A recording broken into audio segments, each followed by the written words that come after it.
सबसे सटीक विश्वसनीय तरीके से जिम्मेदारी निभाएं। जब ये इलीगल स्लॉटर हाउसेज चलाते थे, गौ माता की हत्या करवाते थे, गौ माता को तस्करों के हाथों में बिछवाते थे, तब क्या हिंदुओं की आस्था आहत नहीं हो रही थी?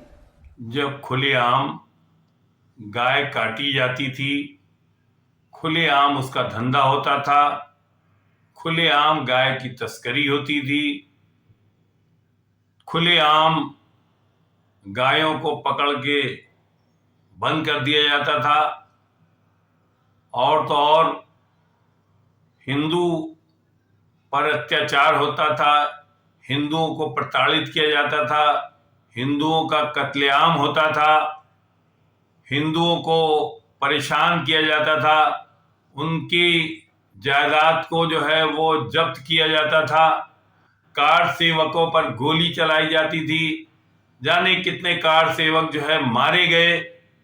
क्या क्या हिंदुओं के साथ हुआ है, क्या क्या चीजें हुई हैं, ये शब्द जो है उत्तर प्रदेश के मुख्यमंत्री योगी आदित्यनाथ के हैं। उन्होंने बाकायदा तौर पर समाजवादी पार्टी और कांग्रेस पर बहुत जबरदस्त हमला बोलते हुए कहा कि जब ये सब होता था ये लोग कहाँ थे, हिंदुओं पर अत्याचार होता था ये लोग कहाँ थे, और तमाम चीजें जो होती थी उसमें कहाँ थे ये लोग, कहाँ छुप जाते थे, क्यों नहीं हिंदुओं के लिए सामने आते थे। आज जो है बाबरी की बात करते हैं, बाबरी के लिए तो सब खड़े हो जाते हैं, लेकिन हिंदुओं के लिए कौन खड़ा हुआ है, हिंदुओं के साथ जो अत्याचार हो रहा है उस पर कौन खड़ा हुआ है। आज जो है हिंदुओं के अंदर जो भय का माहौल था वो भारतीय जनता पार्टी की डबल इंजन की सरकार ने समाप्त कर दिया है। अब किसी की मजाल नहीं है कोई उत्तर प्रदेश में गाय को काट ले, किसी की मजाल नहीं है कोई हिंदू पर अत्याचार करे, किसी की मजाल नहीं है कि कोई भी जो है किसी तरह की घटना करे। अगर वो करता है तो उसको तुरंत पहुंचा दिया जाता है, उसमें देर नहीं की जाती है। ये उत्तर प्रदेश के मुख्यमंत्री योगी आदित्यनाथ जो है बाकायदा तौर पर ये संबोधन कर रहे हैं। ये सहार टुडे आपको की बाउंड्री के नाम पर करते थे, तब आस्था आहत नहीं हो रही थी। जब ये इलीगल स्लॉटर हाउसेज चलाते थे, गौ माता की हत्या करवाते थे, गौ माता को तस्करों के हाथों में बिछवाते थे, तब क्या हिंदुओं की आस्था आहत नहीं हो रही थी? जब अयोध्या में राम भक्तों पर गोली और लाठी चलाते थे, क्या तब हिंदुओं की आस्था आहत नहीं हो रही थी? जब इनके द्वारा भगवान राम और भगवान कृष्ण को काल्पनिक कहा जा रहा था, तब क्या हिंदुओं की आस्था आहत नहीं हो रही थी? मैं पूछना चाहता हूं समाजवादी पार्टी और कांग्रेस से, जब ये कावड़ यात्रा को प्रतिबंधित करते थे, क्या तब हिंदुओं की आस्था आहत नहीं हो रही थी? जब इनके द्वारा श्री कृष्ण जन्माष्टमी के आयोजन पर रोक लगाई जाती थी, दुर्गा पूजा के पंडालों को रोका जाता था, तब क्या हिंदुओं की आस्था आहत नहीं होती थी?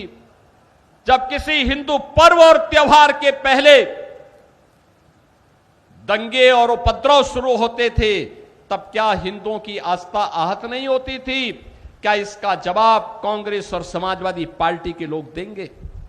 और यह प्रश्न हम में से हर जागरूक नागरिक को इनसे करना चाहिए। इन लोगों से प्रश्न पूछा जाना चाहिए, तुम्हें क्या अधिकार है? श्री राम जन्मभूमि ट्रस्ट कार्य कर रहा है और मंदिर की व्यवस्था का संचालन कर रहा है, और उस ट्रस्ट के कार्य में किसी का हस्तक्षेप नहीं। ट्रस्ट जिस प्रकार के कार्यों को आगे बढ़ा रहा है, आज भगवान राम का भव्य मंदिर उस रूप में हम सबके सामने दिखाई दे रहा है। कितना भव्य मंदिर! इनकी पीड़ा तो ये थी कि जहां पे ये बाबरी का गुलामी ढांचा देखना चाहते थे, आज आप सबके पुरुषार्थ से वहां भगवान राम का दुनिया का सबसे बड़ा मंदिर खड़ा है, और यही तो पीड़ा समाजवादी पार्टी की है।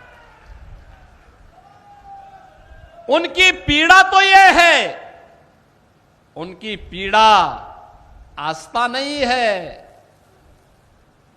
और इसीलिए मुझे देख के लगता है अब तो इन सपाइयों से, इन कांग्रेसियों से गिरगिट भी शर्मा रहा होगा कि भाई देखो, कम से कम एक नई प्रजाति आ गई है कि जो हमसे तेजी के साथ रंग बदलती है।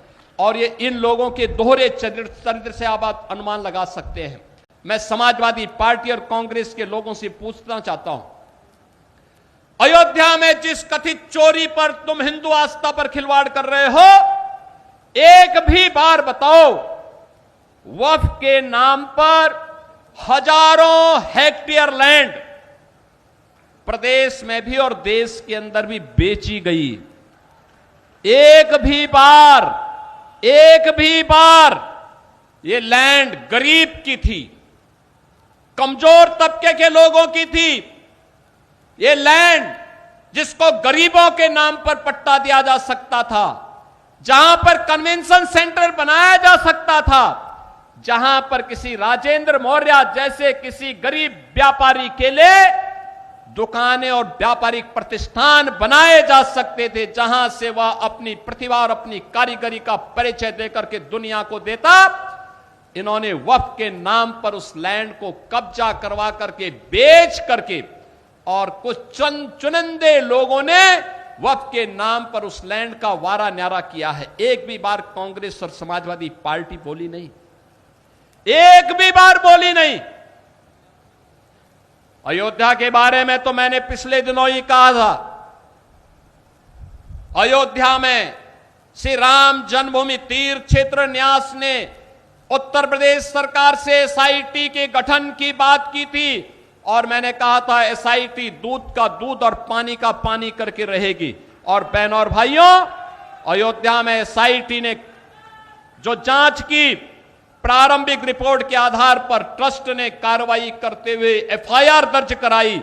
एफआईआर के आधार पर जिनके खिलाफ साक्ष्य थे, उसके आधार पर कार्रवाई भी हुई है। लेकिन मैं कहता हूं, वक्फ के नाम पर समाजवादी पार्टी और कांग्रेस के लोगों के मुंह पे फेविकोल क्यों लग जाता है? क्यों इनका मुंह बंद हो जाता है?